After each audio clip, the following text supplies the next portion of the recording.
ለሰርግ ብላችሁ ያስቀምጣችሁት ለለቅሶ ሊያርግባችሁ ይችላል። ተደገፉት ይሄንን ጌታ፣ ታመኑት ይሄንን ጌታ። አትወላውሉ፣ ሁለት ቦታ አትርገጡ፣ አስማተኛ መንደር አትርገጡ፣ ጠንቋይ ቤት አትሄዱ፣ ቦረንትቻው ጋር አትሄዱ፣ ድቤ ደብዳቢው ጋር አትሄዱ። ስላሴ ለኑሮክ በቂህ ነው። ምን አሳጣክ መድኃኔዓለም? ምን አጎደለብሽ መድኃኔዓለም? ምን ከለከለን መድኃኔዓለም? ሞትን በኋላ ምን ስማለን? ከሞትን በኋላ ለአንድ ደቂቃ እንኳን አንሆንም። ቶሎ ብላችሁ ሽቶ አምጡ እየተባለ ሽቶ ነው የሚፈለገው። መከራ እንዲቆምላችሁ ከፈለጋችሁ፣ እንባ እንዲታበስላችሁ ከፈለጋችሁ በችግርና በመከራችሁ ሰዓት ሰው እንዳታዩ። ወደ ባለስልጣን ብታዩ፣ ወደ ነገስታት ብታዩ፣ ወደ ባለጸጎችን ብታዩ ምንም መፍትሄ አታገኙም። መፍትሄ ያለው ማንን በማየት ነው? በየንግድ ቤታችን ትልልቅ ሙዳይ ምጽዋትና ስዕል አድኖ እናስቀምጣለን። የሰራተኛ ደሞዝ ግን እንቀማለን። ዳን በድላለን፣ ፍርድና አጓድላለን። እንዲህ እያደረግን ጻድቅ እየተጫወትን የምንወጣ አስመሳይ ክርስቲያኖች በስተናል። ወደ ልባችን መድኃኔዓለም ይመልሰን። የሚከረፋ የሚሸት ስጋ ይዘን መንቀባረራችን፣ መሬት መርገጥማ መፍንትን መጸየፋችን። አያችሁ፣ መልክ ቢያምር ላፈር ስጋ ቢወፍር ለመቃብር። ዛሬ ለጥፋት የተዘረጋ እጅ ነገ መገነዙን እንዳረሱ። ዛሬ በየመሸታው ቤት የረገጠ ዳንኪራ የረገጠ እግር ነገ መታሰሩን ለፍርድ ክፉ ቀን ወገኖቼ በህይወታችሁ ውስጥ አልፏል። እርግጠኛ ነኝ በህይወታችን የማንረሳው ክፉ ነው የምንለው ወደ ኋላ ተመልሰን ማሰብ የማንፈልገው ክፉ ቀን አልፎልናል።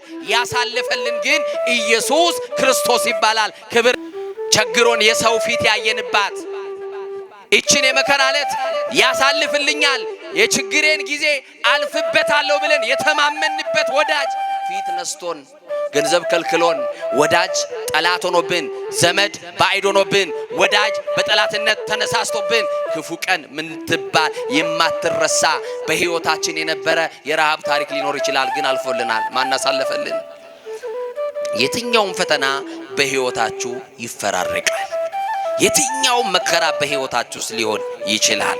ደስታችሁን ሳትጨርሱ ሐዘን ይገጥማችኋል። ክርስቶስ መቼ ይመጣል ካልከኝ፣ በክፉ ቀን ይመጣል ሊረዳ፣ በመከራ ዘመን ይመጣል ሊታደገን፣ እንባችንን ሊያብስ፣ ከመከራ ሊያድነን መድኃኔዓለም ይመጣል። እሱ ክርስቶስ ከመንገዳችን የሚቆመው መከራን ሊያቆምልን ነው። ክርስቶስ ከቆመ እንባ ሊያቆምልን ነው። አሁንም እንባችንን ያቆምልን፣ ስደቱን ያቆምልን፣ ሞቱን ያቆምልን፣ መፈናቀሉን ያቆምልን፣ እርስ በርስ መባላቱን ያቆምልን። አይኮቶቶ ለእግዚአብሔር እንተ እግዚእነ ኢየሱስ ክርስቶስ። በስመ አብ ወወልድ ወመንፈስ ቅዱስ አሃዱ አምላክ ዘላለም ሥላሴ በሉ። ልመዱ እስቲ ዘላለም ሥላሴ በሉ። እሺ አሁን ድገሙና በስመ አብ በሉ። ቀጥሉ።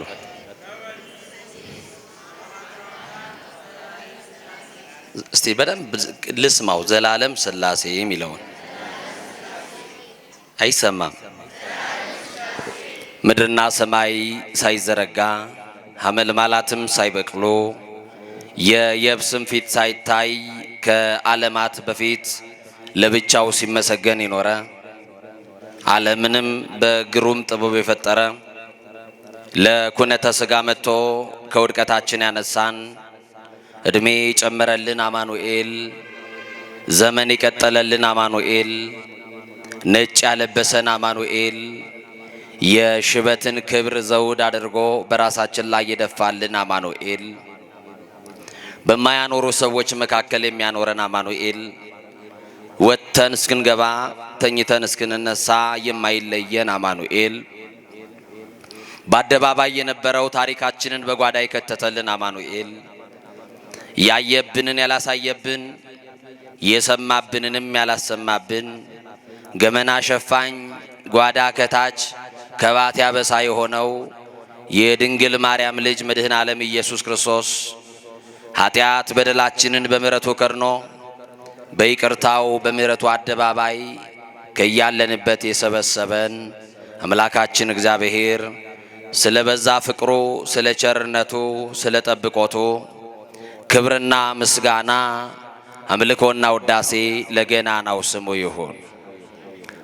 ለቃል ርደት ለስጋም ምርገት መሰላል የሆነች የአዲስ ኪዳን ኪሩብ ከሰማይ የረቀቀች ዳግሚት ሰማይ በቀደመ ልመናዋ ፍጥረት የምታስምር አዛኝ የጻድቃን ወዳጅ የኃጥአን አማላጅ እናታችን አማላጃችን በረሃብ ዘመን በልተን የጠገብንባት መሶባችን ድንግል ማርያም በጥማት ዘመን ጠጥተን የረካንባት ጽዋችን ድንግል ማርያም ልብሳችንም ጉርሳችንም ድንግል ማርያም ዘመዳችን ወገናችን ድንግል ማርያም የምንመካባት የመመኪያችን ዘውድ ድንግል ማርያም የምንመረጎዝባት በትረ ሃይማኖታችን ድንግል ማርያም ከኃጢአት ስጥመት የዳንባት መርከባችን ድንግል ማርያም ጌታን ያየንባት መስታወታችን ድንግል ማርያም ከፍ ከፍ ያልንባት መታያችን ድንግል ማርያም የሕይወት እንጀራ የቀረበባት አማናዊት መሶብ ድንግል ማርያም ክፉ ቀንን የተሻገርንባት ድንግል ማርያም በደቂቀ አዳም በልዑላኑ በትሑታኑ በሰማይ በምድር በገነት በመንግሥተ ሰማያት በዚህም ዓለም ውድስት የሆነች የአምላክ እናት ድንግል ማርያም ሥላሴ ክብር የክብር ክብር ያጎናጸፏት ድንግል ማርያም ከመንጸፈ ደይን ወደ ገነት ከሐሳር ወደ ክብር ከሞት ወደ ሕይወት ከትሕትና ወደ ልዕልና የወጣንባት ባለቀስን ጊዜ እንባችን የታበሰባት ባዘንን ጊዜ የተጽናናንባት የጭንቋ ደራሽ አማላጃችን የክፉ ቀናችን ኪዳነ ምሕረት ደጓ እናታችን ክብር ለስሟ ይሁን። እምትወዷት ከፍ አድርጋችሁ አመስግኗት። መከራን ያለፋችሁ ለድንግል ማርያም ክብር ይሁንላት። ስሟን ጠርታችሁ ያላፈራችሁ ለድንግል ማርያም ክብር ይሁንላት።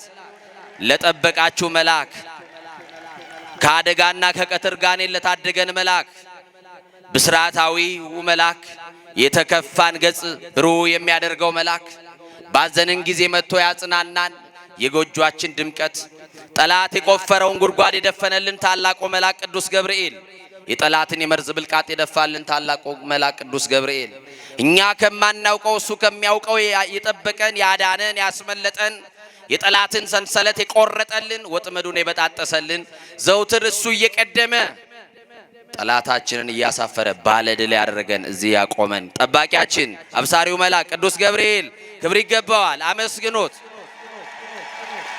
ኧረ እጃችሁ ሳስተዋል ከፍ አድርጋችሁ አመስግኑት። ወገኖቼ በዚህ ዕለት ሁለት ደጋግ አባቶችን እናስባለን። የመጀመሪያው ጻድቁ አባታችን አቡነ አብየ እግዚእ ይባላሉ። በረከታቸው ይደርብን። ሁለተኛው አባት ደግሞ ጻድቁ አባ ስነ ኢየሱስ ይባላሉ። ጻድቁ በረከታቸው በሁላችን ላይ ይደርብን። አሜን በሉ እንጂ የቅዱሳን አባቶቻችን ጸጋ በሁላችን ላይ ይደርብን። ሊቃውንት ለአእምሮ ዋዘኞች ለጆሮ እግዚአብሔር ደግሞ ለልብ ይናገራል። ሊቃውንት ለአእምሮ ከነገሩን ዋዘኞችም ለጆሮ ካወሩልን የልብ ወዳጃችን እግዚአብሔር ለልባችን የሚነግረን ይበልጣል። ከአለት በላይ የጠነከረው ልባችንን በፍቅሩ መዶሻ ሰብሮ የሚረባንን የሚጠቅመንን የሚያስተምረን እግዚአብሔር ዛሬ በዚህ በተወደደ በመዳን ሰዓት ማን ያውቃል እግዚአብሔር የማንን ቋጠሮ ዛሬ እንደሚፈታ የማንን ጥያቄ ዛሬ እንደሚመልስ አናውቅም። የተዘበራረቁትን የኖራችን ጉዳይ የሚሰበስብልን እግዚአብሔር እንደ ሰው የነገርነውን አይደለም ዝምታን የሚያዳምጠው እግዚአብሔር በዝምታችሁ ውስጥ ያለውን ጩኸት ያድምጥላችሁ። ለሰው ያልነገራችሁትን ለጓደኛ ያላማከራችሁትን ለብቻችሁ በር ዘግታችሁ የምታለቅሱበትን መኝታችሁን በእንባ የምታረሱበትን ጥያቄ አማኑኤል ዛሬ ይመልስላችሁ። ሥላሴ ከሁላችን ጋር ይሁን። የጥያቄያችን ሁሉ መልስ አግኝተን ቋጠሯችን ተፈቶ እንቆቅልሻችን ተፈቶ ዛሬ በደስታ ወደ ቤት እንድንሄድ ማን ይርዳን? ማን ያግዘን? የምንነጋገርበት የትምህርታችን ርዕስ የምናደርገው ዕለት እኪት ዘመነ መንሱት በሚል ይሆናል። እስቲ ከኔ ጋራ ዕለት እኪት በሉ። ዘመነ መንሱት ክፉ ቀን በሉ። የመከራ ዘመን ድገሙና ክፉ ቀን በሉ። የመከራ ዘመን መድኃኔ ዓለም ከክፉ ዕለት ያስመልጠን። ውድቀታችሁን ከሚፈልጉ ሰዎች ያስመልጣችሁ። ሞታችሁን ውርደታችሁን ከሚፈልጉ ክፉ ሰዎች መድኃኔ ዓለም ያስመልጣችሁ። ከመጣብን ከተጋረጠብን ከድቅድቅ ጨለማ መድኃኔዓለም ነጥቆ ያውጣን። ሀገራችንም ከገባችበት ከባድ ፈተና መድኃኔዓለም ያሻግርልን። ምዕራቡንና ምስራቁን ሰሜንና ደቡቡን እንደ ቀድሞ ወተን ምንገባባት ምቹና ሰላማዊ ሀገር እግዚአብሔር ይፍጠርልን። ብዙዎቻችን እንጨነቃለን፣ ብዙዎቻችን እናለቅሳለን። ዛሬ ምጥ የሌለበት የለም። ሁሉም አምጧል፣ ወንዱም አምጧል፣ ሴቱም አምጧል። የማይወለድ አርግዘን አምጠናል። እንጨነቃለን፣ እናለቅሳለን። መፍትሄ የለንም። እንጮሃለን። የናንተን ጥያቄ ሊመልስ የሚችል ዝና የለም። የናንተን ጥያቄ ገንዘብ አይመልሰውም። የናንተን ጥያቄ ቤተ ዘመድ አይመልሰውም። ስልጣን የማይመልሰውን ጥያቄ የሚመልሰው የናዝሬቱ ተስፋ የድንግል ማርያም ልጅ መድኃኔዓለም ነው። ክብር ለስሙ ይሁን።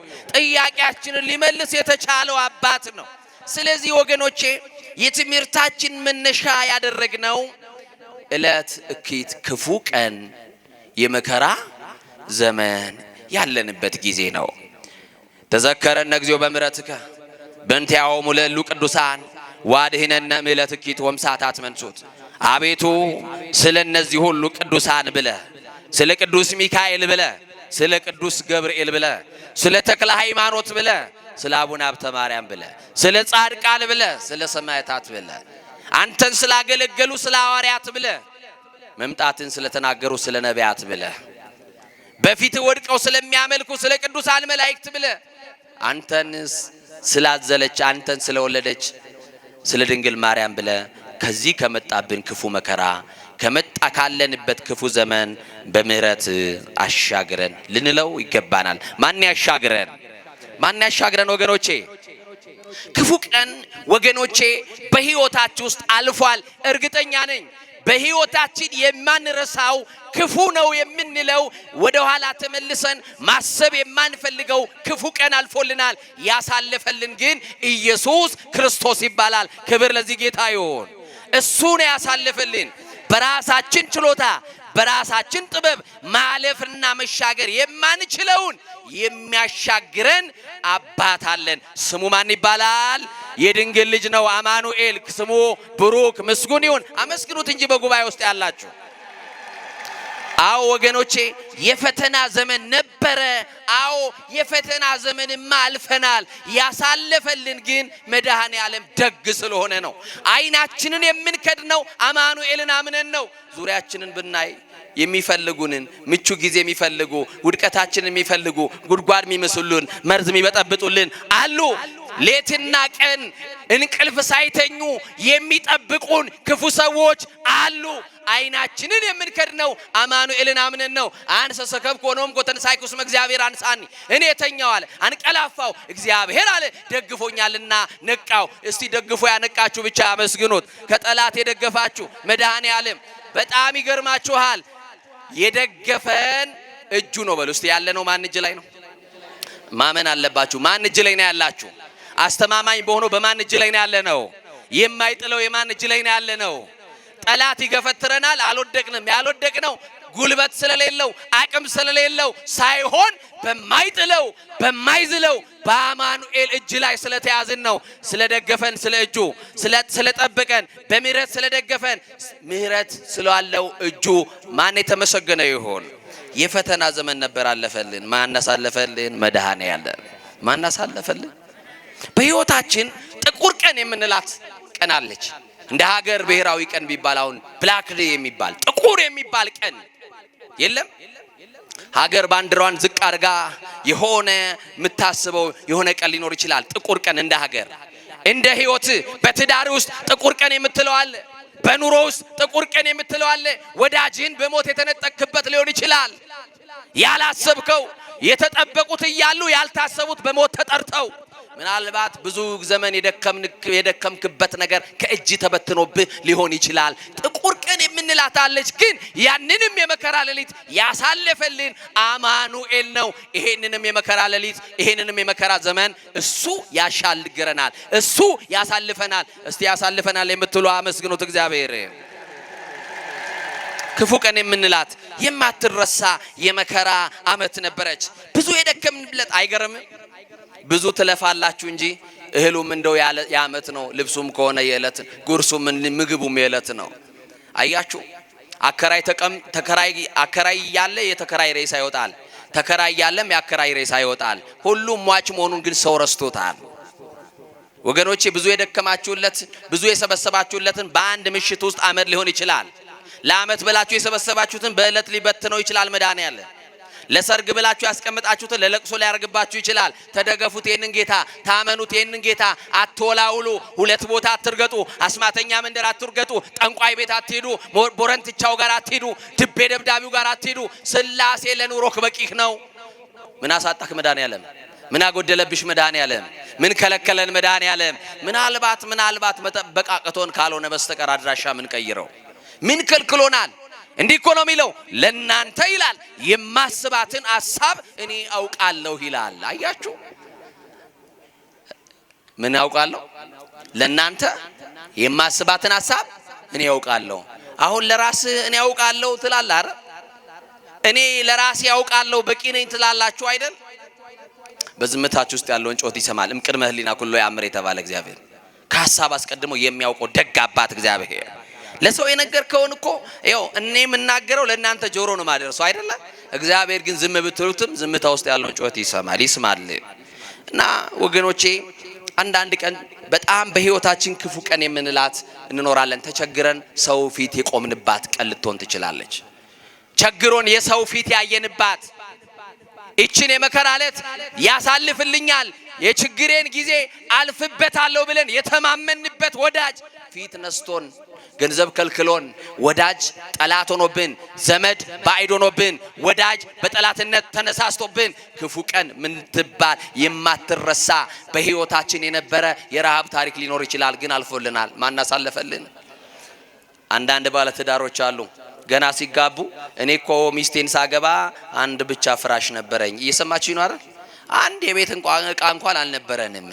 ዛሬ ግን በጎደለው ላይ መሙላት የሚፈልግ ሳይሆን ያለው በሞላው ላይ መፍሰስ የሚፈልግ ነው ያለው። ይኸውልህ ወንዱም ማግባት ይፈልጋል፣ መስፈርት አለው። ሴቷም ማግባት ትፈልጋለች፣ የጎደለው ላይ መሙላት ሳይሆን የምትፈልገው። ወይም ደግሞ ወንድሜና ወንድ ወቀሳ እንዳይሆንብን እናንተም በሞላ ላይ መፍሰስ ነው የምትፈልጉት። ትዳር ይሄ አይደለም ወይ እናቴ ልጅ? እየሰማችሁ ነው አይደል? በሞላ ላይ ፈሳለሁ ብለ አብረ ልትፈስ ትችላለህ። ስለዚህ እግዚአብሔር ትዳር ማለት መተሳሰብ ነው አይደል? አንዱ የሌለውን ጉድለት አንዱ እንዲሞላለት ነው ትዳር ማለት። መተሳሰብ ነው፣ መተጋገዝ ነው። ይሄ ከአይምሯችን ተወስዶብናል። ለዚህ እኮ ነው ዓለም መረንና ልቅ እየሆነች አሁን ባብላጫ ሰው ትዳር የጠላበት ምክንያት ምንድን እንደሆነ ይገባችኋል? እኔ መውለድ እንጂ ማግባት አልፈልግም የሚሉ ሰዎች ወንድ ካገኘውም ወይ ደግሞ ጓደኛ ከያስኩኝ ፓርትነር ማድረግ ነው የምፈልገው እንጂ ሌላ ነገር አልፈልግም የሚሉ የዝሙት ጥማት የዝሙት ሱሰኞች በስተዋል። እግዚአብሔር እንዲህ ካለ በሽታ ይሰውረን። አሜን በሉ። ኧረ አሜን በሉ። እግዚአብሔር ምድሪቱን ይፈውስልን። ያልተፈወሰ ትዳር ውስጥ ያላችሁ ትዳራችሁን ይፈውስላችሁ። ያልተፈወሰ ንግድ ውስጥ ያላችሁ አስራት በኩራቱን ከእግዚአብሔር የቀማችሁ ንግዳችሁ እንዲፈወስላችሁ ወደ እግዚአብሔር ተመለሱ። ማን ይመልሰን? በሚዛን እየሰረቅን ያለን ነጋዴዎች እግዚአብሔርን እንፍራው። ማንን እንፍራ? የሰራተኛ ደሞዝ እየቀማን ያለን ሰዎች እግዚአብሔርን እንፍራ። ማንን እንፍራ? አየው ትውልዱ ጨካኝ ሆኖ እግዚአብሔርን መፍራት ስለተወ ነው። ማንን ስለመፍራት እና ክፉ ቀን አልኳችሁ። ምን አይነት ቀን? በጣም ትሽኮረመማላችሁ ልበል? ታፍራላችሁ? ምሳል በላችሁ? መክሰስ የሚባልም ደግሞ አለ አይደል? መክሰስ ምን ማለት ነው? መካሰስ አይደለም አይደል? የድሮ በዶሲ ነበር ሰው የሚካሰሰው። አንዱ ስሜ ጠፋ ይላል፣ አንዱ ወሰን ተገፋብኝ ይላል። የሰማችሁኝ ነው አይደል? ሰማይን የሚያክል ዳገት መቃብርን የሚያክል ቁልቁለት ያለ ስንቅ የሌለው ሰው ይሄው ባዷችን ቀርተናል፣ ቀፏችን ቀርተናል። ሙሽራው ክርስቶስ ድንገት ይመጣል። ማንም አልተዘጋጀም። ራሱ ጌታ ያለን ድልዋኔ ከሙኑ በሩን ያለን ተዘጋጅታችሁ ኑሩ፣ ተዘጋጅታችሁ ቆዩ አለ። ይሰማችሁ ነው አይደል? ምን ብላችሁ ቆዩ? ምን ብላችሁ ቆዩ? የስንት ዓመት ነው እቅዳችሁ? ከዚህ በኋላ ስላለችው ደቂቃ የማያውቅ ሰው፣ ዛሬን በአግባቡ ያልተጠቀመ ሰው ስለ ነገ ዛሬን ተጠቀም፣ ዛሬን ኑርበት፣ ዛሬን ከእግዚአብሔር ጋር ታረቅበት፣ ዛሬን የተቋረጠውን የእግዚአብሔር ግንኙነትን ቀጥልበት፣ ዛሬን በጎ ሁንበት፣ ዛሬን ወንድምን ይቅርበልበት። ነገ ያንተ መሆኗን አታውቅም። ነገ ያንተ እንድትሆን ከፈለግ በዛሬክ በጎ አድርግበት። ዛሬም ይሆንና ከነቂም ከነበቀላችን መተናል። ዛሬ ወንድማችን ይቅር ማለት አንፈልግም። ይሄው መቃብር ላይ እንዳይቆም በሞት እንዳይቀብረኝ ብለን በዚህ ልክ ተለያይተናል ወገኖቼ። እርስ በርሳችንማ ተለያይተናል። ማን እንዲያርገን? ቋንቋችንማ ተደበላልቆብናል። ማን ይድረስልን? ይሄው ባል የሚናገረው ለሚስቱ አይጥማት፣ ቋንቋቸው ተደበላልቆ ወላጆች የሚናገሩትን ልጆች አያዳምጧቸው። አያችሁ ቋንቋችን እኮ ተደበላልቆብናል።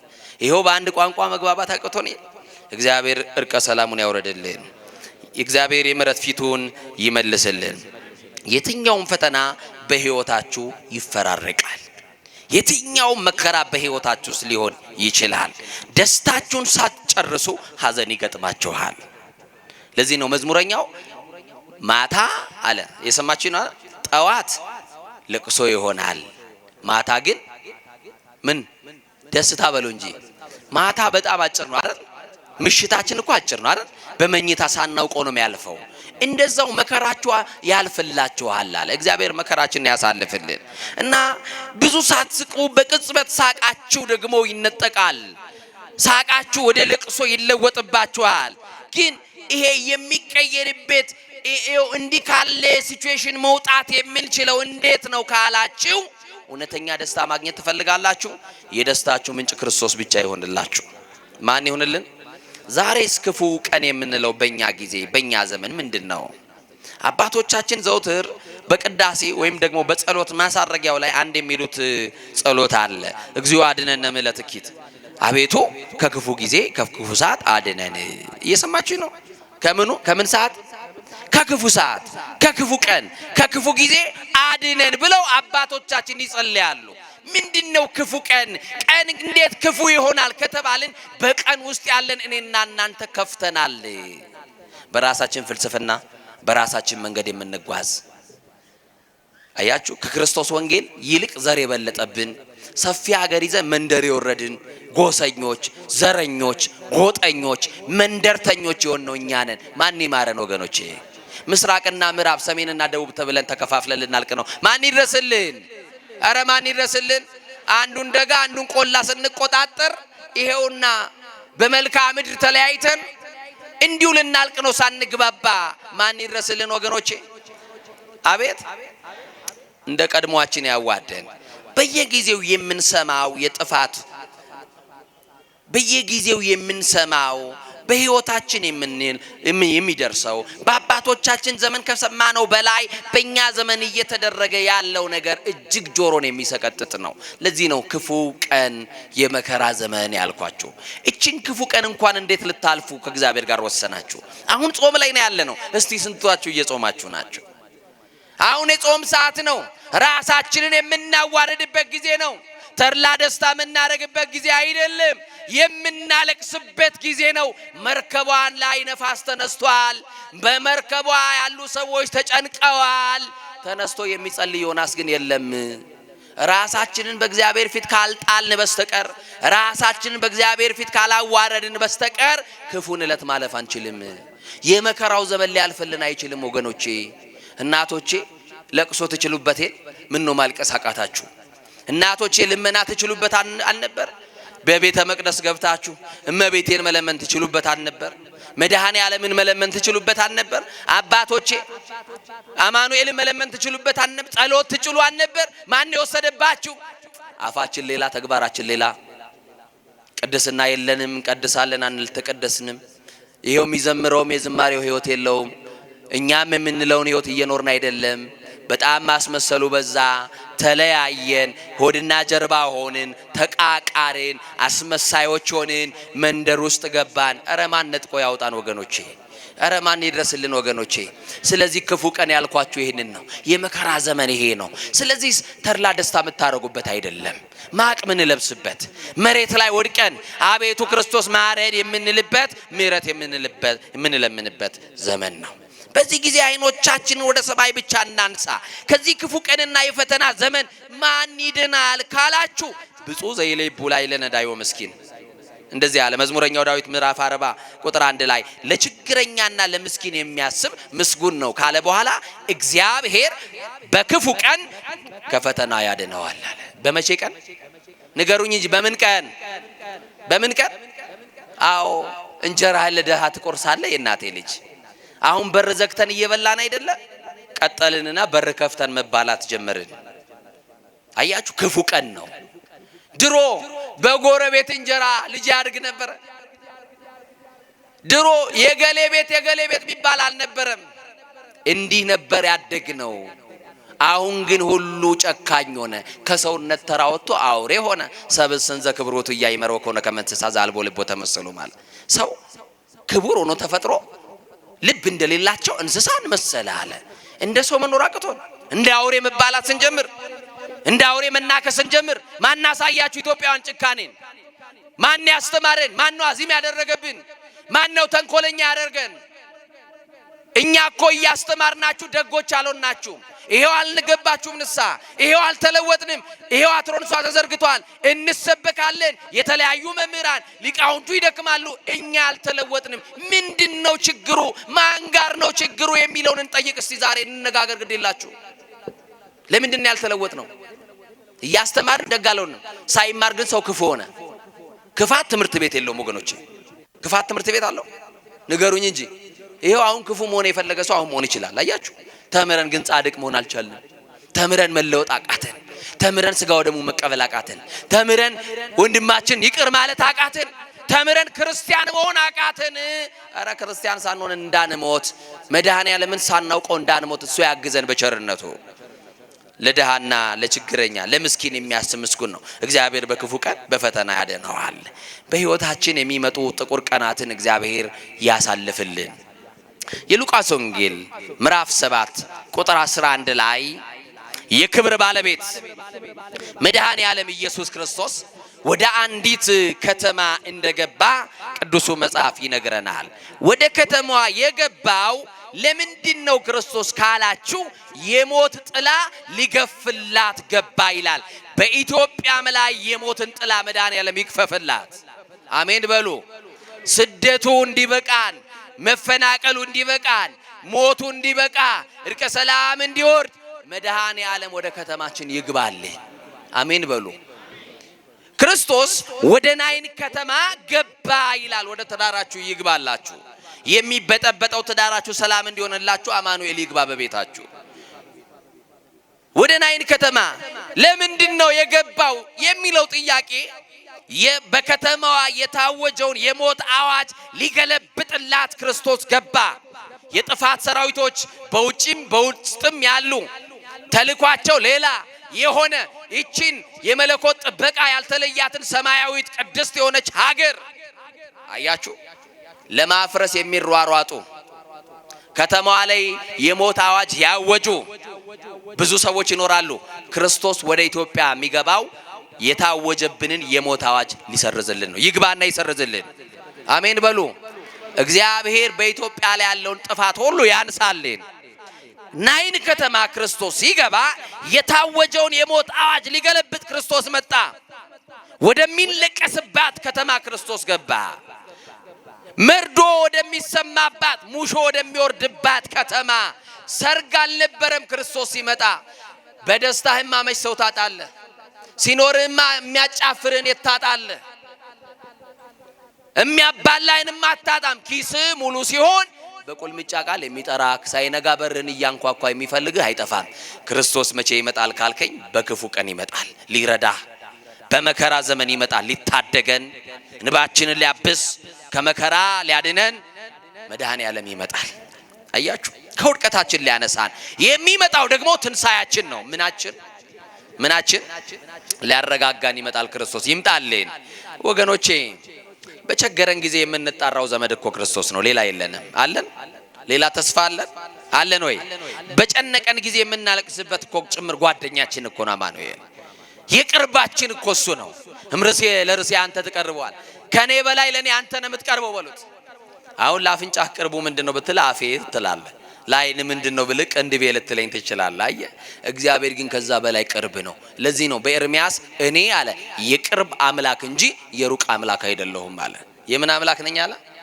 እግዚአብሔር አጠገባችሁ ነው፣ አልተለያችሁም። እግዚአብሔር ተለይቶን አያውቅም። እግዚአብሔርማ ቢለየን እስትንፋሳችን ይቋረጣል እኮ ወገኖቼ። እና ያለነው የምናለቅስበት ጓደኛ ባለቀስን ጊዜ የሚያባብለን ወዳጃችን ነው። ምስጢር የሚካፈልን የሚረዳን የማይሰለቸን ስንታመም አልጋ አንጥፎ የሚያስታምመን ስንወድቅ የሚያነሳን አማኑኤል እሱ ብቻ ተስፋችን ነው። እና ናይን ከተማ ሲገባ ክርስቶስ ከተማዋ ላይ የሞት አዋጅ ነበረ። ልብ የሰበረ ሐዘን ነበረ። አሁን ኢትዮጵያ ቢገባ ክርስቶስ መድኃኔ ዓለም ወደ ሀገራችን ቢመጣልን ልባችንን የሰበረውን ሐዘን ከልባችን ያነሳልናል። ለምን ካላችሁ የልባችን ደስታ ክርስቶስ ስለሆነ ናፍቆታችን ነው ክርስቶስ ይምጣልን። እና ይገርማችኋል ወደ ናይን ከተማ ሲገባ ብቻውን አልገባም። 12 ደቀ መዛሙርትን አስከትሎ ገባ ይላል። የማርያም ልጅ ክርስቶስ ቅዱሳንን አስከትሎ ወደ ቤታችሁ ይግባ። ቅዱሳንን ይዞ ወደ ከተማዋ ገባ። እነዚህ 12 ደቀ መዛሙርቶች የተጠሩት በ5 ፊደል ነው። በስንት ፊደል? ተከተለኝ የሚል። እስቲ ተከተለኝ በሉ። እናንተ ማንን ነው የምትከተሉት? አሁን በዘመናችን ሰው የሚከተል ሰው አለ። አያችሁ? እኔ የገሌ ተከታይ ነኝ የሚል ሰው አለ። እናንተ የማ ተከታዮች ናችሁ? ግድ የላችሁም ንገሩኝ። አያችሁ? ደቀ መዛሙርቱን በ5 ፊደል እኔ ገሌ ነኝ ብሎ ስለራሱ ማብራሪያ ሳይሰጥ በዚች ፊደል 5 ቃል ናት። ምን በለኝ? ተከተለኝ። ክርስቶስ ተከተለኝ ሲል ሁሉን ትተው ነው። ምኑን ትተው ንገሩኛ። አሁን ስለ ክርስቶስ ብሎ ሁሉም የሚተው ሰው አለ? ንገሩኛ። እንደው ባይሆን ጌታዬ የጣልኳት ዕቁብ ትለቅልኝ እስከዛ ጠብቀኝ ልንለው እንችላለን አይደለ? የቆጠብኩት ኮንዶሚኒየም ይውጣልኝ ልንለው እንችላለን። በጣም ከባድ ነው። የጀመርኳት ቤት እንደው አልጨረስኳትም እንደው እሷን አስመርቄ ልንል እንችላለን። እና ግድ የለም ክርስቶስ 12ቱን ደቀ መዛሙርት ምን በሉኝ አለ? ተከተሉኝ። ተከተሉኝ በዚህ ቃል ነው የጠራቸው። እና ደቀ መዛሙርቱ ከፊት አይሄዱም። ለምን? የህይወታቸው ፊት አውራሪ ክርስቶስ ከፊት ይቀድማል። እሱ ከመንገዳችን ሁሉ ይቅደምልን። እሱ ሲቀድም ሞት የለም። እሱ ሲቀድም ጭንገፋ የለም። እሱ ሲቀድም ጠላት ኃይሉ ልምሾ ይሆናል። አያችሁ? ክርስቶስ የሚለውን ስም ሰምቶ ጠላት ከመንገድ ሁሉ ዞር ይላል። ያንተን ስም ሰምቶ ሞት ይደንግጣል እኮ ቅዳሴ ጊዜ ላይ። ያንተን ስም ሰምቶ ሞት ይደንግጥ፣ ቀላያት ይሰንጠቅ፣ አለማመን ይራቅ፣ ቁጣ ይቸገራል፣ ወንጀለኛ ይቸገር። አያችሁ?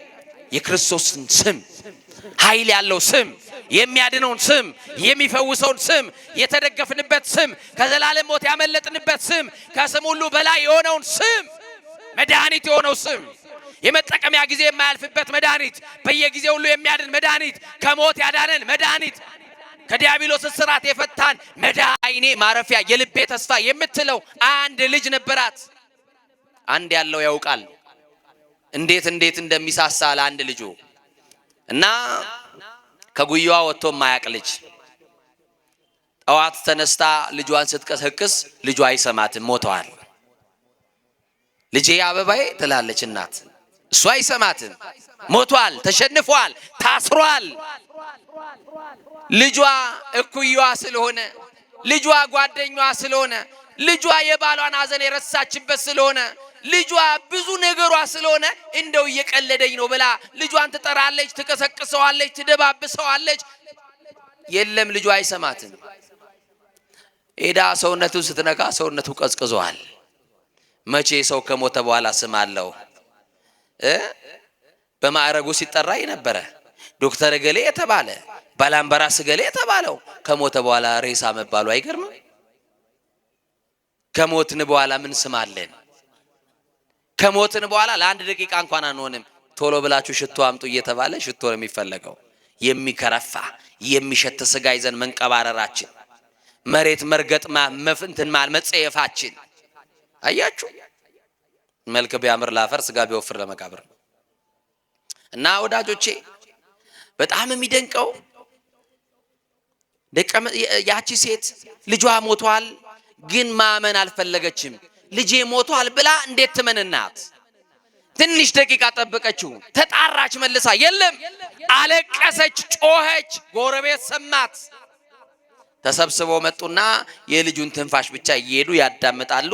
ያመነችውን ያወቀችውን እውነት መልሰው ለእናት እንዲህ ብለው ነገሯት፣ ልጅሽ ሞቷል አሏት። ምንሽ ሞቷል? እግዚአብሔር እንዲህ ካለ ነገር ይሰውራችሁ ወገኖቼ። በልጅ አትጎዱ፣ በልጅ አትሰበሩ፣ በልጅ አታልቅሱ፣ በልጅ አትዘኑ። የልጅ ምርቃት አይደርስም ብላችሁ ነው አሜን ያላላችሁት? እና ይቺ ሴት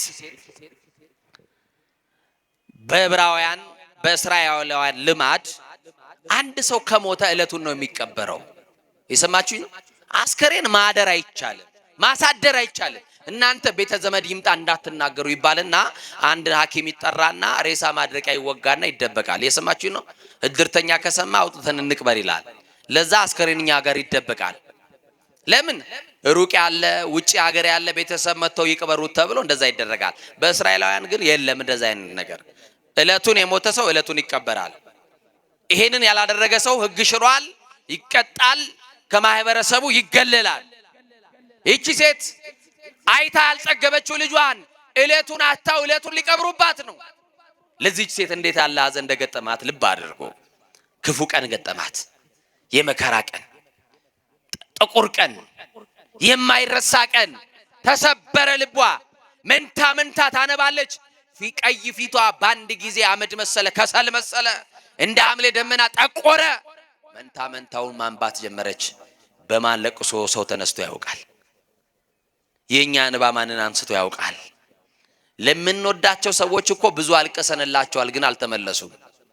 የለቅሶ ብዛት አይደለም፣ እኛን የሚያነሳን ትንሣኤያችን ክርስቶስ ሲመጣ ብቻ ነው። ማን ብቻ? መጥራት ፈራችሁ? አይዟችሁ ላበረታታችሁ። እስቲ ማ ሲመጣ አልኳችሁ? ከክርስቶስ ውጪ ሌላ ትንሣኤ አለን እንዴ? ዳግመኛ ለፍርድ የሚመጣው ማን ነው? ክርስቶስ ሲመጣ እኮ መቃብራችን ላይ ይኸው ሰማችሁ ይኖር። አሁን ከዚህ ጀርባ ምናልባት መቃብር ሊኖር ይችላል፣ ላይኖርም ይችላል፣ አላውቅም። ከቤተ ክርስቲያን ጀርባ ሄዳችሁ የውም ወዳጆቻችን ሐውልት ድንጋይ የከበርባቸውን ሰዎች ምን ይጠብቃሉ እዛ ካላችሁ ትንሣኤያቸውን። ምናቸውን? ማን ይመጣል ሊያነሳቸው? ማን ይመጣል?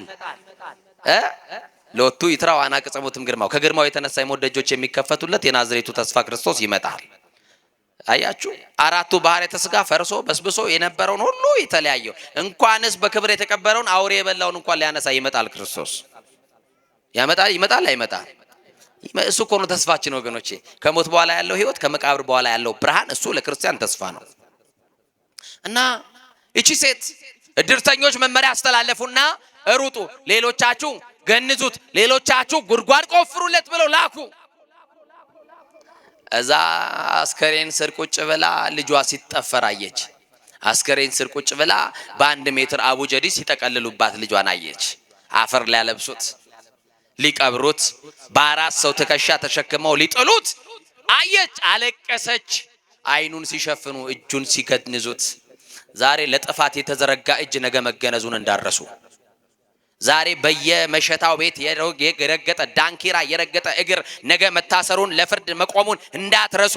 ክርስቶስ ሲመጣ የትኛው ብሔር ነበርክ? ምን ቋንቋ ስታወራ ነበርክ? ኤጁኬሽናል ባክግራውንድን አይደለም የሚጠይቅ። ክርስቶስ ሲመጣ ምን ተገበርኪ? ምንድነው የሰራሽው ነው የሚልሽ። ክርስቶስ ሲመጣ ምን ተገበርከ?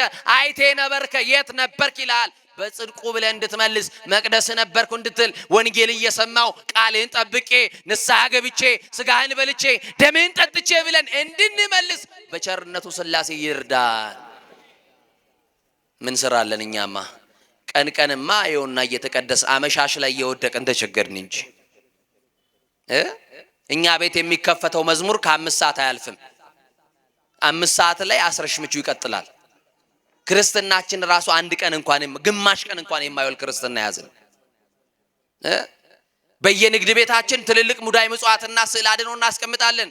የሰራተኛ ደሞዝ ግን እንቀማለን። ድሃን በድላለን፣ ፍርድና አጓድላለን። እንዲህ እያደረግን ጻድቅ እየተጫወትን የምንወጣ አስመሳይ ክርስቲያኖች በስተናል። ወደ ልባችን መድኃኔዓለም ይመልሰን። ምን ነው ዝም አላችሁ? ማን ይመልሰን? እግዚአብሔር ይመልሰን። እና በቃ መመሪያ አስተላለፉ። ጉድጓድ የቆፈሩትም ጉድጓድ ቆፍረናል አሉ። ልጁን ተሸከሙና ሲሄዱ እናት ምን ብላ እንደምታለቅስ አስቧት። አንድ ልጇን እንዴት አይነት አለቃ! አቤት እናቶች እኮ ይችላሉ። እኔ ዲያቆን ሆኜ ይኸውልህ ቀብር መሄድ በጣም እፈራለሁ። እየሰማችሁኝ ነው? መስቀል ይዘን እንሄድና እኔ ከሞተባቸው ሰዎች በላይ አልቅሼ የምገባው እኔ ነኝ። ያውም ቀድሼ ወጥቼ ማምላክ ምስክሬ። ምን ቤት ነው ሁሉ ይሉኛል። እየሰማችሁኝ ነው? የሞተባቸው ሌሎች እኔ መስቀል ይዤ እናቴ ልጄ ከተባለማ አለቀልኝ በቃ። አሁን የሰው መከራ ያሳዝናቸዋል። በማምላክ አሁን እኮ ጨካኞች ሆነናል። ድሮ እኮ ነገረ መስቀሉን አስበን ምናለቅስ ነበርና አይደል? ዝማሬ እየሰማችሁ ታለቅሱ ነበር፣ ልባችሁ በትንሹ ይነካ ነበር። አሁን ግን ልባችን ድንጋይ ሆኗል። የድንጋይ ልብን ያለ ነው። አሁን ድንግል ማርያም ስደቷን አስቦ ጭኗ እየተላላጠ እግሯ እየነፈረቀ የተሰደደች ብዬ በሰብክ አሁን እንባ ዘለላት ይወጣሃል። ይሄው ምናለቅሶ ለሽሮና ለበርበሬ የኪስ መጉደል ነው የሚያስለቅስ።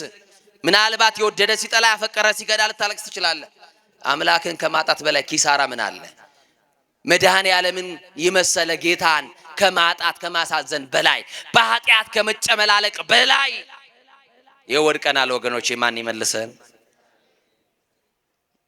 እና እናትማ የምታለቅሰው ልጅ አበባይ እኔ ልታሰርክ ተገነስክ ጎበዙ ሮጣ ያልጠገብከው ሁሉ ነገርህ በቃ ተከተመ። ቆሜ ያፈርላ ልብስ ነው። ምን አይነት ቤቱ ስለገባ ነው አንተ የሌለህበት ቤት? ባሌን አጥቼ የባሌን አዘን እኮ የተረሳሁት ባንተ ነበረ። አሁንስ አዘኔን በማን እረሳለሁ ትላለች። ቤቱ ጨለማ ነው ይወርሰኛል። አንድ ቀን ያለ አንተ ማለፍ አልችልም ልጄ እባክህ አለው በለኝ እያለች ታለቅሳለች። ሊቀበር ጥቂት ምዕራፍ እንደቀረው ሉቃስ 7:11 ስታነቡ በነገውም ይላል። እስቲ በማርያም በሉ፣ በነገውም በሉ፣ በነገውም በሉ። ኢየሱስም ናይን ወደምትባል ከተማ ገባ። እስቲ ድገሙ። በነገውም ኢየሱስም ኢትዮጵያ ወደምትባል አገር አዲስ አበባ ወደምትባል ከተማ ገባ። ይግባልን መድኃኔዓለም የቤታችን ጥጋግ ይግባልን። እና ልክ ክርስቶስ ከፊት ለፊት ይመጣል። ክርስቶስን የሚከተል ደግሞ ሰልፍ አለ። 12 ደቀ መዛሙርት ቅድም ነግሬያቸዋለሁ። የህይወት ሰልፍ ብያቸዋለሁ። እስቲ በሉ የህይወት ሰልፍ በሉ። ማንን ስለሚከተሉ የህይወት ሰልፍ አልኳችሁ? ክርስቶስን። ደግሞ አስከሬን ደግሞ ተሸክመው የሚሄዱ አሉ። በእኛም ሀገር ይሁን በሌላም ሀገር አስከሬን ከፊት ነው የሚቀድመው። የቀደመው ኬት ነው ንገሩኝ እንጂ አስከሬን ከኋላ ሆኖ አይታችሁ ታውቃላችሁ? ማንም አስከሬን መቅደም አይፈልግም። እኛ ጋር ይጠነቀቃል ሰው። ይገርማቸዋል። ለምን ይመስላችኋል? አስከሬኑ ከፊት ሌላው ሰው ደግሞ ቀስ እያለ ቢያዝንም ባያዝንም ከኋላ አስከሬን ይከተላል። ወንድሜ የቀደመው ቀደመ እንጂ አንተም ሰልፍ ይዛል እኮ ከኋላ ነህ። ከኋላ የሆነ ደግሞ ከፊት መምጣቱ አይቀርምና አስብበት። ላስፈራራችሁ አይደለም። እንደው ምን አደረግና አባ እንዳትሉኝሽ እንደው ደግሞ ሳተኙ እንዳታድሩ አይዟችሁ አደራችሁ። መፍትሄው ከማጋር መኖር ነው። እንደማን ቃል መኖር ነው። ምን መግባት ነው? በጎ ማድረግና ንስሐ መግባት ነው። ሞትማ ለቅዱሳን አባቶቻችን ወደ እግዚአብሔር መንግስት መሄጃ ትራንስፖርታቸው ነበርኩ። ለዚህ አይደል ቅዱስ ጳውሎስ ቢሄድ አለኩ። ወዴት? ምን ብል እስቲ በሉ ቢሄድ በሉ። አንድ ሰሞንማ ፌስቡክ ላይ አጨናንቀው ነበር እህቶቻችን ወንድሞቻችን ፋሽን አድርገው ቢሄድ ይሻለኛል። የት ነው የምትሄደው? ምን ይዘህ ነው የምትሄደው? የት ነው የምትሄጂው እህቴ? ምን ይዘሽ? እርቃናችንን ቆመን እኮ እንጠይቃለን። ምን ተገበርኪ ሲልሽ ምን ታያለሽ? ምን ሰራሽ ሲልሽ አማኑኝ ምን ልትዩ? መቅደስ ሰውነቴን አፍርሼ የመጣው ልትዩ ነው? የሚጠብቅህ እኮ ጨለማ ነው፣ እሳት እኮ ነው። ቅዱስ ጳውሎስ ሩጫውን ጨርሶ ምን አለ? ልሄድ ወደ ክርስቶስ ሀገር ልሄድ እናፍቃለሁ ካለ በኋላ ከሁሉ የተሻለ መኖሪያ በሰማይ አለ አለ። የመቃ መኖሪያችን የተዘጋጀው በሰማይ ነው። እየሰማችሁኝ ነው? አይን ያላያት ሀገር የተዘጋጀችልን ያቺን መንግስት ለመውረስ እንደሚገባው እንደተጻፈው እንደ እግዚአብሔር ቃል እንኖር ነው። እና ሴትዮዋ እያለቀሰች ክርስቶስ ደግሞ ሰልፉን እየመራ መጣ። የሞት ሰልፍና የህይወት ሰልፍ እንበላቸው። እሺ የሞት ሰልፍ ማን ነው? አስከሬን የሚከተሉት። የሰማችሁኝ ነው? አስከሬን የሚከተሉ ሰዎች የሞተው ከፊት ቀድሞ እነሱ የሞተውን አጀበው ከኋላ የሚመጡ። የህይወት ሰልፍ ማን ነው? ትንሳኤያቸው ክርስቶስን የሚከተሉ እና በሞትና በህይወት ሰልፍ መካከል ፊትና ፊት ተጋጥመው ክርስቶስ መጣና ከአስከሬኑ አጠገብ ቆመ ይላል። ምን አለ? እስቲ ቆመ በሉ። እሱ ክርስቶስ ከመንገዳችን የሚቆመው መከራን ሊያቆምልን ነው። ክርስቶስ ከቆመ እንባ ሊያቆምልን ነው። አሁንም እንባችንን ያቆምልን፣ ስደቱን ያቆምልን፣ ሞቱን ያቆምልን፣ መፈናቀሉን ያቆምልን፣ እርስ በርስ መባላቱን ያቆምልን። ቆመ ክርስቶስ። እድርተኞች ትእዛዝ እያስተላለፉ ጀንበር ሳትጠልቅ አፍጥኑት ቅበሩት እያሉ ሲናገሩ የነበሩ ሰዎች እግራቸው ተሳስሮ ቀጥ ብለው ቆሙ። ማን ነው ያቆማቸው አትሉኝም? ያቆማቸው ማን ነው? እየሰማችሁኝ ነው? ቆሙ አላለም ክርስቶስ። እሱ ብቻ ሄደና ቆመ። አስከሬኑን የተሸከሙም ቆሙ፣ ከኋላ ያሉ ሰዎች ቆሙ። እግራቸው ሁሉ ተሳሰረ። ማንም እግሩን አንስቶ አንድ እርምጃ ወደፊት መሄድ አልቻለም። የትንሳኤው ኃይል አቆማቸው። የምን ኃይል? እስቲ ሁላችሁም የትንሳኤው ኃይል በሉ። ሁላችሁም በደንብ ጮክ ብላችሁ ንገሩኝ። አይሰማም። የትንሳኤው ኃይል በሉ። ሞትን የሚያቆም ኃይል ነው። የትንሳኤው ኃይል እንባን ያቆማል። አያችሁ፣ ታስታውሳላችሁ 12 ዓመት ደም የፈሰሳት ሴት የክርስቶስ ቀሚሱን ስትነካ ኃይል ወጣ። ምን የሚያቆም? ደም የሚያቆም አይደል ያላት። ኃይል ከኔ ሲወጣ ታውቆኛል። ያ ኃይል ያችን ሴት ሲነካት 12 ዓመት ያልቆመው መከራዋ እንደቆመላት፣ 12 ዓመት ያልቆመው ችግሯ አያችሁ ደሟ እንደቆመላት፣ ዛሬ ግን ደም የሚያቆም ሳይሆን ሞት የሚያቆም ኃይል ለኢትዮጵያ የሚያስፈልገው ይሄ ነው። ክፉ ቀን የምናልፍበት የመከራውን ዘመን የምንሻገርበት ክርስቶስ መጣ። ከፊት ለፊት ቆመ። ሁሉም ቆሙ። ማንም ሊናገር የወደደ የለም። ዝምታ ሰፈነ። ለጆሮ የማይጥመው ያ ልቅሶ ወይኔ ወይኔ ይባል የነበረው ሁሉ ሙሾ እያወረዱ ደረት ይደልቁ የነበሩ ሰዎች ሁሉ ጸጥ አሉ። ማ ሲመጣ? ጸጥታችን ክርስቶስ ነው። በቤታችን ይግባ። ጸጥ በቃ እሱ ሲመጣ። ለዚህ እኮ ነው ሐዋርያው ምን አለን? እሱ ሰላማችሁ ነው አለን። ማን ነው ሰላማችን? የሰላማችን ራስ ማን ነው? በቃ ሰላማችን ክርስቶስ ሲመጣ የሚያለቅስ ሰው ጸጥ ይላል፣ እንባው ይታበሳል። ጸጥ። ከዛ በኋላ ያቺ የምታለቅስ የልጁ እናት ለምንድን ነው የቆሙት? ልጄን እያጣደፉ ሊቀብሩብኝ አልነበረ? ምንድነው ስትል ከፊት ለፊት የናዝሬቱ ኢየሱስ የድንግል ማርያም ልጅ ባጭር ቁመት በጠባብ ደረት ከፊት ለፊቷ ቆሟል። አየችው። አታውቀውም፣ እሱ ግን ያውቃታል። ማቴዎስ ወንጌል ምዕራፍ 10 ላይ የእናንተስ አለ የጸጉራችሁ ቁጥር እንኳን ተቆጥሯል አለ። ያውቀናል። እስቲ ያውቀኛል በሉ። ግዴላችሁም ያውቀናል በሉ። አዎ ምንም በኃጢአት ብትተዳደፍ ወንድም ያውቃል። ዛሬ የጠራህ ክርስቶስ የታመነ ነው። ካለህበት ነገር መውጣት አቅቶክ ሊሆን ይችላል። አባት እግዚአብሔር ዛሬም ይጠብቅሃል።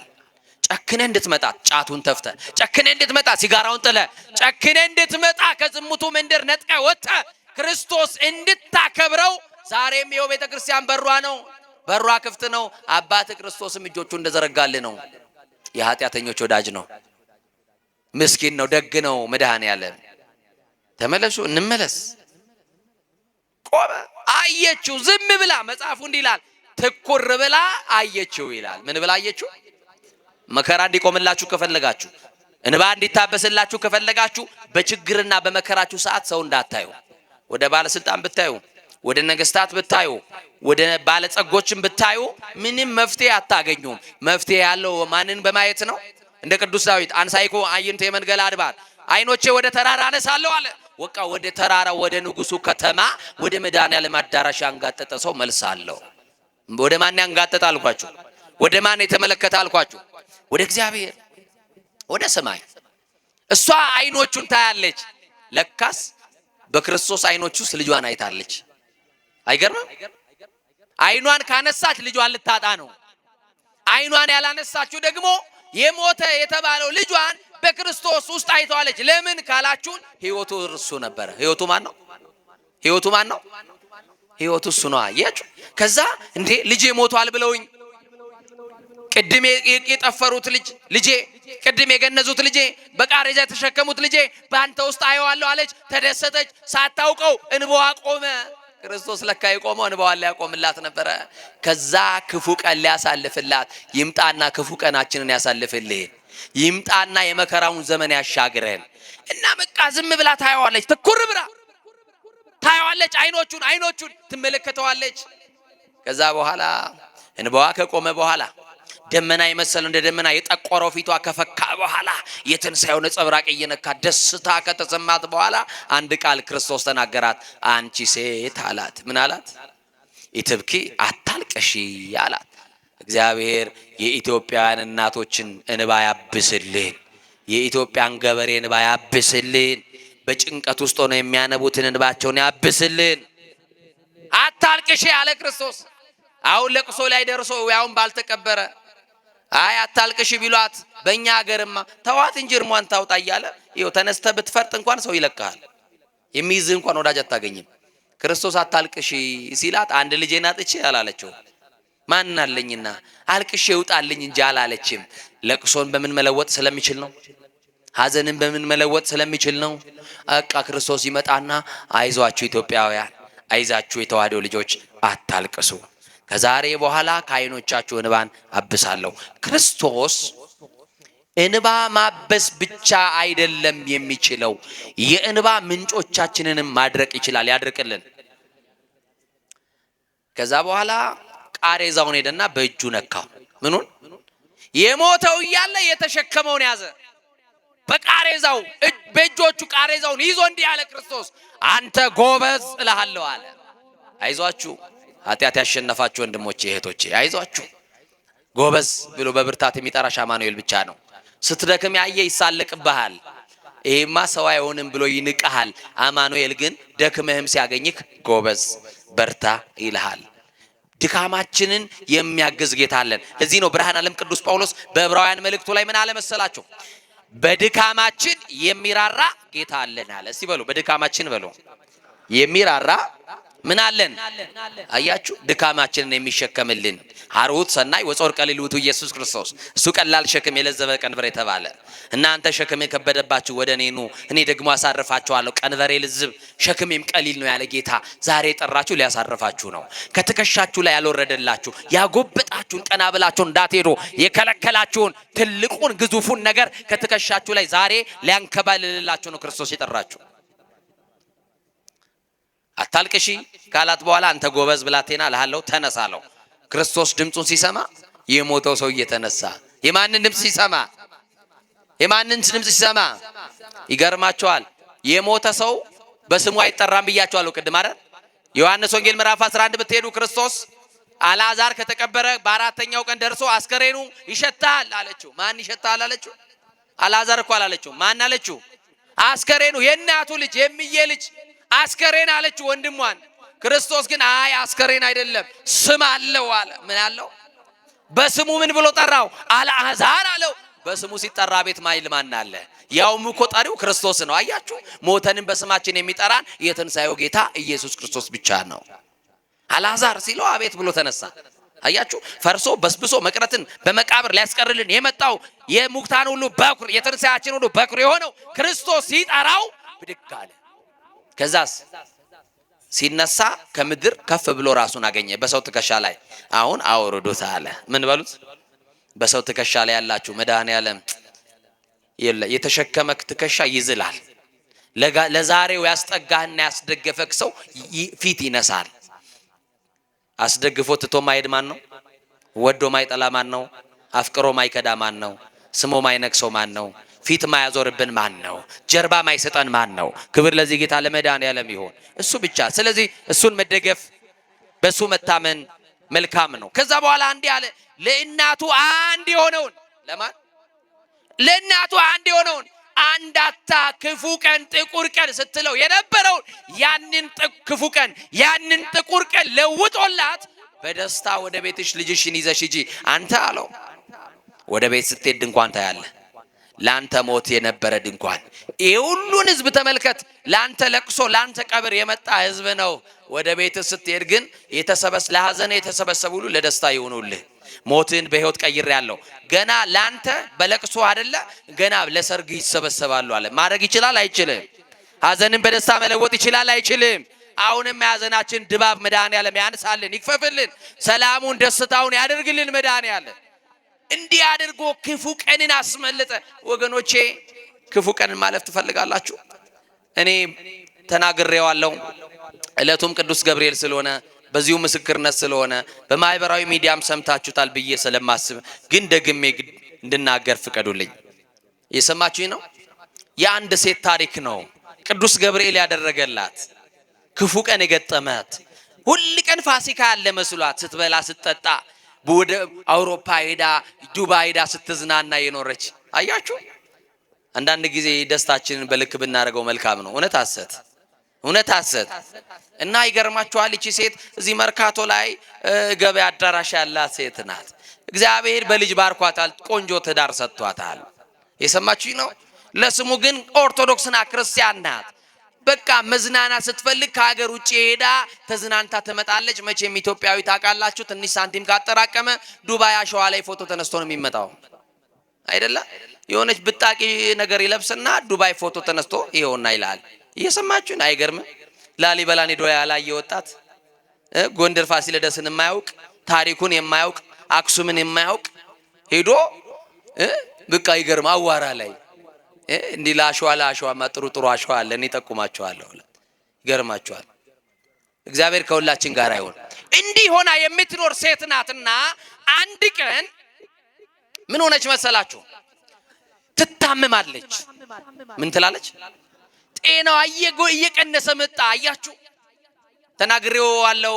አንድ ወዳጄ ሐዋሳ ከሚባል ከተማ በስልክ ይደውልልኝና አባ የሀብት መጠኔ ሲጨምር ጤና የቀነሰ ምን ይሻለኛል ብሎኛል። የሰማችሁ ነው አይደል? አዎ፣ የሰው ገንዘቡ ባለበት ልቡ በዛ ይኖራል ያለው መጽሐፍ ለዛ ነው።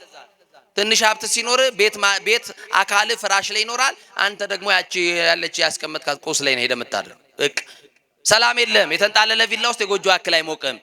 ለብሰ ይበርዳል፣ በልተ ይርባል። የአበባ ምንጣፍ ላይ ተኝተ ግን እንቅልፍ የለም። አያችሁ፣ ይሄ እኮ ክስረት ነው ወገኖች። እና ይህቺ ሴት አንድ ቀን ጤናዋ እየቀነሰ መጣ። አታውቀውም ህመሟን። ብቻ ሰውነቷ ይከሳል፣ ሰውነቷ ይጠቁራል። ምን ሆነሻል ይሏታል ሰዎች ሁሉ። ልክ አይደለም ፊትሽ፣ ምን ሆነሻል ይሏታል። እና ቆይ እስቲ ሰው ሁሉ እንዲህ ይለኛል፣ እኔም ውስጤ ልክ አይደለም ልታ ያለችና ሄዳ ተመረመረች። ሁሉን ምርመራ አደረገች። ምንም የለባትም፣ ግን ያማታል። የሰማችሁኝ አይደል? እሷ ያማታል። በሐኪም ደረጃ ግን ህመሙ አልታወቀም። አሁንም በሌላ ጊዜ ህመሙ እየጨመረ መጣ።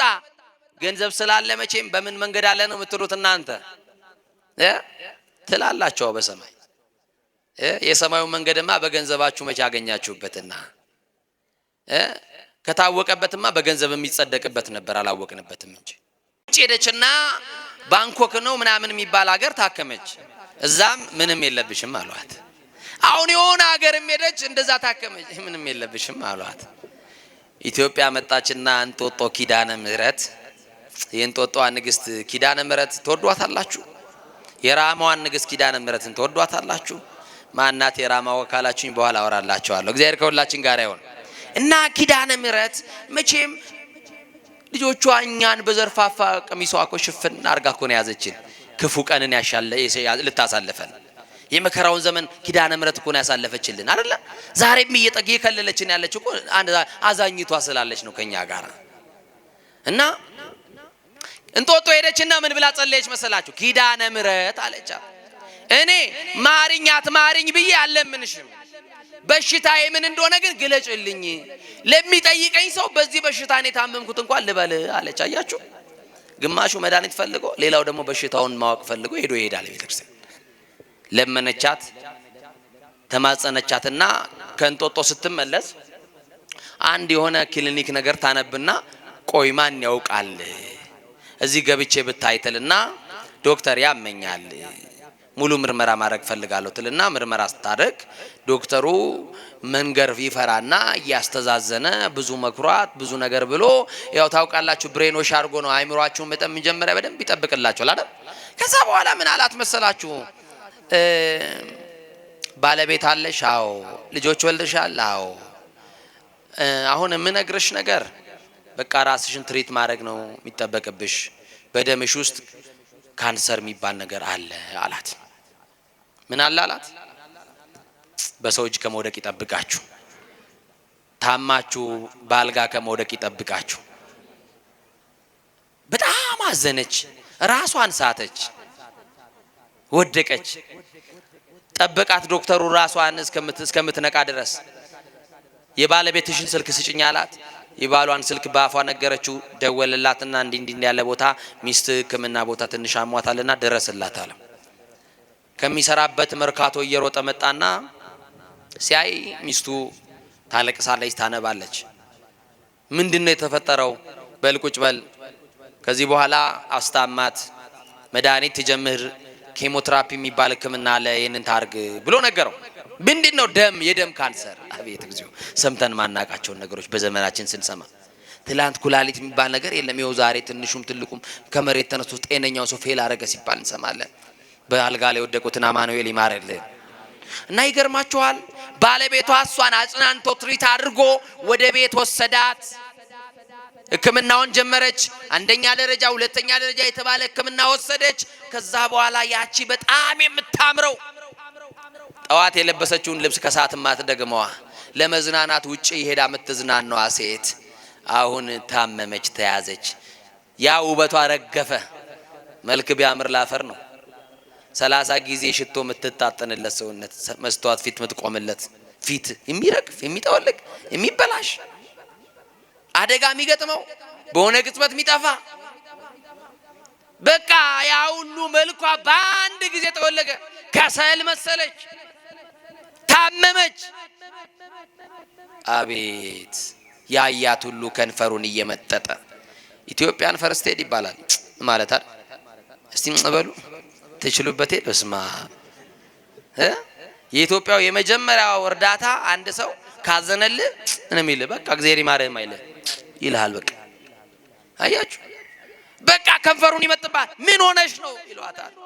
እሷ ምን ባየ ቀደማት ዝም ትላለች። አይ አሞኝ ነው ትላለች። ምን ነካሽ አንቺን የመሰለ ቆንጆ ምን ነክቶሽ ይሏታል። ምን ይነካታል? የተያዛት ይዞ ዝም ትላለች። ክፉ ቀን ገጠማት። ምን አይነት ቀን?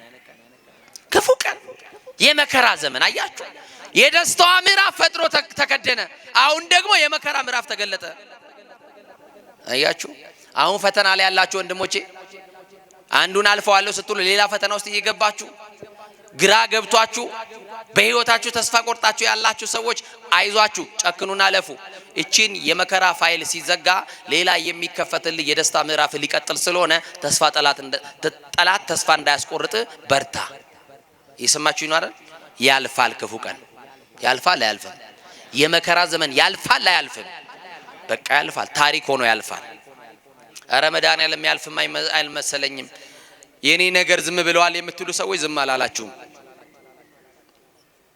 እና አንድ ቀን ባሏ ከስራ ሲመጣ እነዛ ህፃናት ብላቴና ልጆቿን እያየች ስቅ ብላ ለቀሰች። በቅርቡ እንደምሞት አውቃለሁ አለች። ብዙም እንደማልቆይ አውቃለሁ፣ እድሜ እንደሌለኝ አውቃለሁ፣ ሟች እንደሆንኩ አውቃለሁ። እለተ ሞትን የሚያስብ ሰው አለ? ማታ እንኳን ታዘቡኝ በር ተዘግቶ ተኝታችሁ ሌሊት 6 ሰዓት 7 ሰዓት ላይ ውሻ ቢጮህ ሰፈራችሁ ሰው ሊሞት ነው ይላል። እኔ ልሞት ነው የሚል የለም። ሞት በእኛ እንዳለና እናውቅም። በሰው ቤት ካለ እንቀጥራለን። የዛ ቀንማ ትንሽ የደከመ ሰው ካለ ደፋ ነው በቃ አናረጋግጥሙላ። ወገኖቼ ግድ የላችሁም። እንደሚኖር ስሩ፣ እንደሚሞት ተዘጋጁ። ይሰማችሁኝ ነው? እና ልጆቿን እያየች ነው የምታለቅሰው። ባሌ እስከዛሬ ድረስ አንድም ቀን አላስቀየምከኝም፣ እስከዛሬ ድረስ እኔም አንተን ክፉ አልተናገርኩም። ልጆቻችን በፍቅር እያሳደግን አብረን እየሰራን እግዚአብሔር ከትቢያ አንስቶ አሳድጎን ይህንን ሁሉ ሀብት ሰጥቶናል። እኔ ግን በቅርቡ እንደምሞት እርግጠኛ ነኝ አለችው። እግዚአብሔር ግን እንደሚያድናት እርግጠኛ ነው።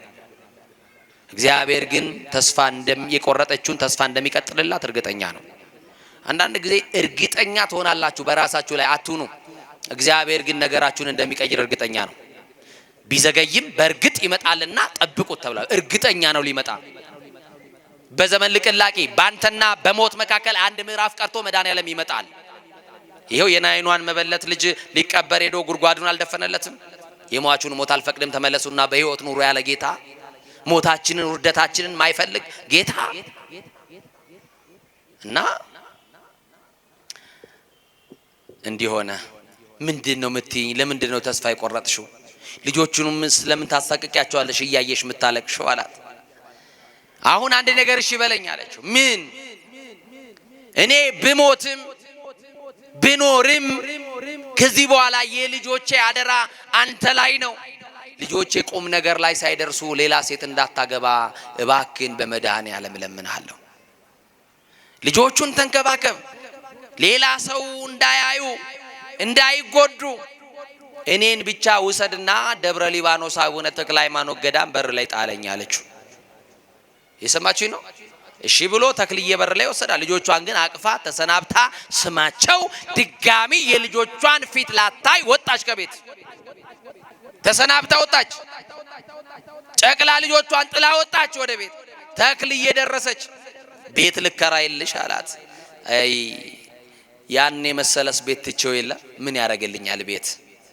የኔማ ቤቴ ተምሶልኛል፣ የኔማ ተዘጋጅቷል። ተወው ቤት አያስፈልግም። ደጅ ወድቄ እስቲ ልማጸናቸው አቡነ ተክለ ሃይማኖት። የተክለ ሃይማኖት አምላክ የብፁዕ ቅዱስ ብርሃነ ዓለም ተክለ ሃይማኖት አምላካቸው ቢምረኝ ብልዬ እዚህ ወድቄ ያለው ተወኝ። አረ ግድ የለሽም ከዛ ሁሉ ምቾት ወተሽ እንደው የሚቆረቁር ነገር ላይ መውደቅ እኮ ላንቺ ከብድሻል፣ በዛ ላይ ታመሻል። የለም አሁን ሰው አያስፈልገኝም ባሌ እግዚአብሔር ይስጥልኝ። የሰማችሁ ነው። በል አንተ ተመለስ ለልጆቹ ብላ አሰናበተችው። መጠለያ ላይ ወደቀች። ጸበል ያመጡላታል፣ እምነት ያመጡላታል። ከቻለችም በርትታ ሰው ደግፏት ሄዳ ትጠመቃለች ደብረ አስቦ። ያልቻለች ቀን ደግሞ መጠለያዋ ላይ አባቶች መነኮሳት መጥተው ያጠምቋታል። እንዲህ የሆነች መከራን ቀን መግፋት ጀመረች። ጌታ ሆይ አታሰቃየኝ እባክህን፣ ሹልክ አድርገኝ፣ የሰው ፊት ሳላይ ሰው ላይ ሳልወድቅ እባክህን ብላ ተለምነዋለች። አንድ ቀን ምርር ብላ ሞቷን እየተመኘች ስትጸልይ አደረች። ሌሊት ግን ህልም አየች። የሰማችሁ ነው። ብፁዕ ወቅዱስ በሉ እስቲ ብርሃነ ዓለም ጻድቁ አቡነ ተክለ ሃይማኖት በረከታቸው ይደረሰ። የበረከት አባት ናቸው። ቤታችሁ ይግቡላችሁ። እሳቸው በህልም ተገለጡላትና እንዲህ አሏት። ልጄ አሏት። ልጆቼ ይበሉና ልጄ አሏት። ያንቺን ነገር የያዘው ገብርኤል ነው አላት በህልሟ። ያንተን ነገር የያዘው ቅዱስ ገብርኤል ነው። አመስግነው በደንብ አድርገ። ያንቺ ነገር የተያዘው በቅዱስ ገብርኤል ነው፣ በመላኩ እጅ ነው። እግዚአብሔር ነገርሽን ሊቀይር ወደ አንቺ ህይወት የላከልሽ መልአክ ገብርኤል ይባላል።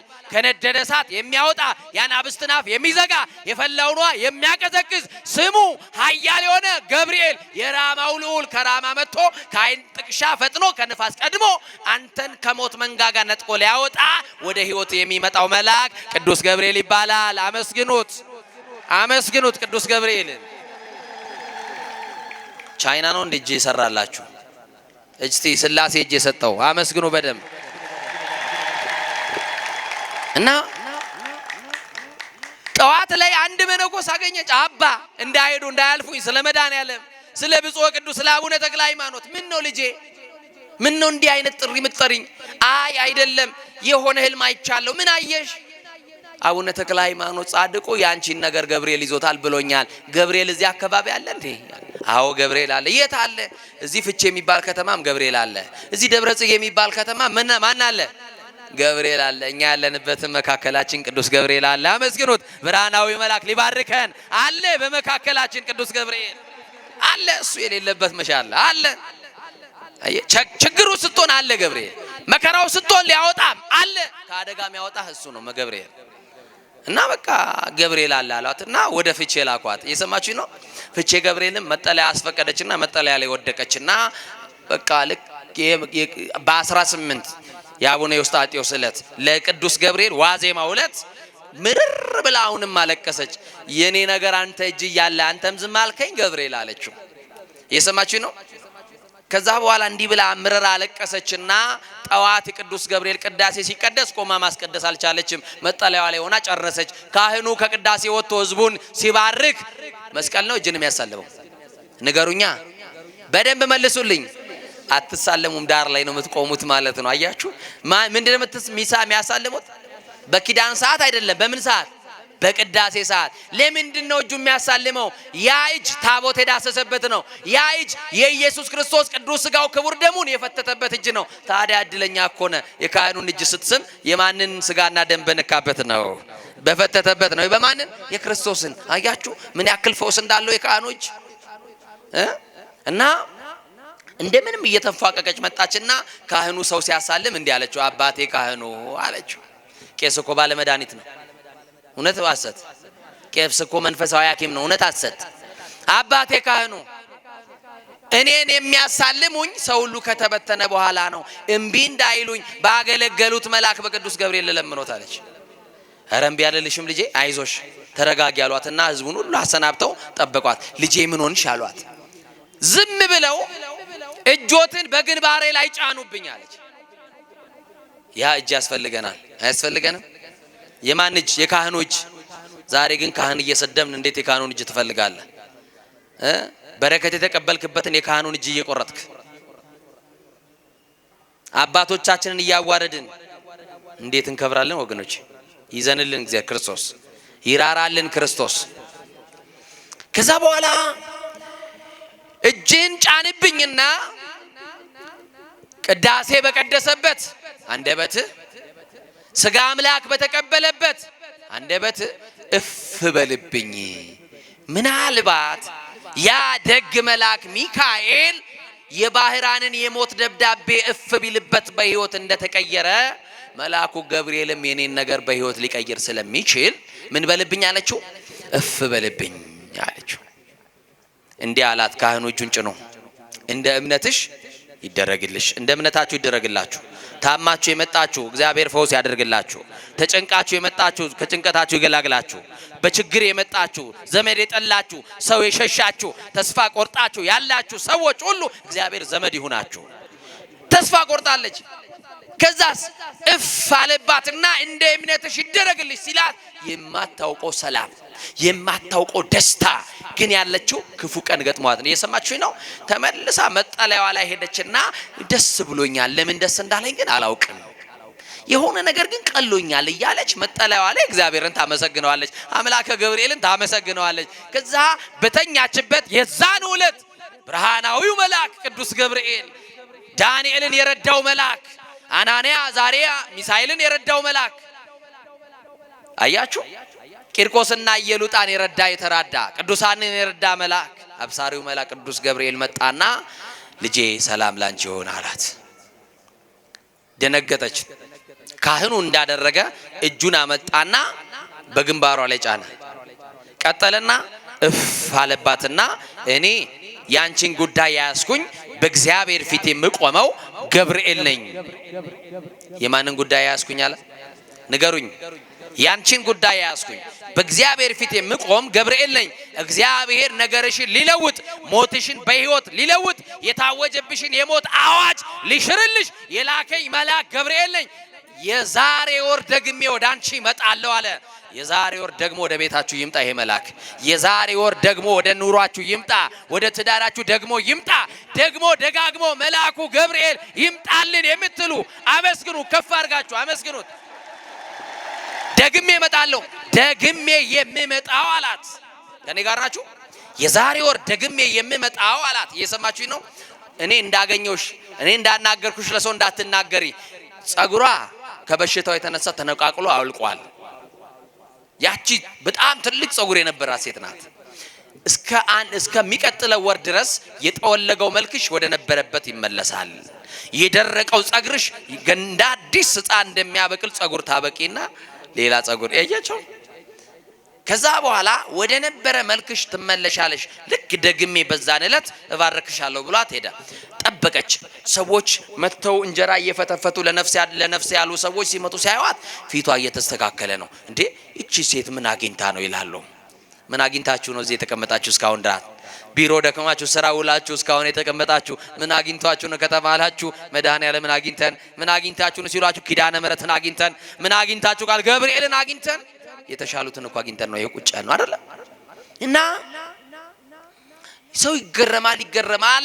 ልክ በ19 የቅዱስ ገብርኤል በእለቱ በነገራት ቀን መሰረት ታላቁ መልአክ መጣና በውስጥሽ የነበረውን የደም ካንሰር ተሰርዟል፣ አሁን ሙሉ ጤነኛ ነሽ፣ ተሰናብተሽ የወጣሻቸውን ልጆች ድጋሚ ታገኛለሽ፣ የልጆችሽን ዓለም ታያለሽ፣ ልጆችሽን ቆመሽ ትድሪያለሽ፣ የልጆችሽን ደስታ ታያለሽ አላት። መልአኩ መጣና ልጆችሽንም አቅፈሽ ተሰናብተሽ ነበረ።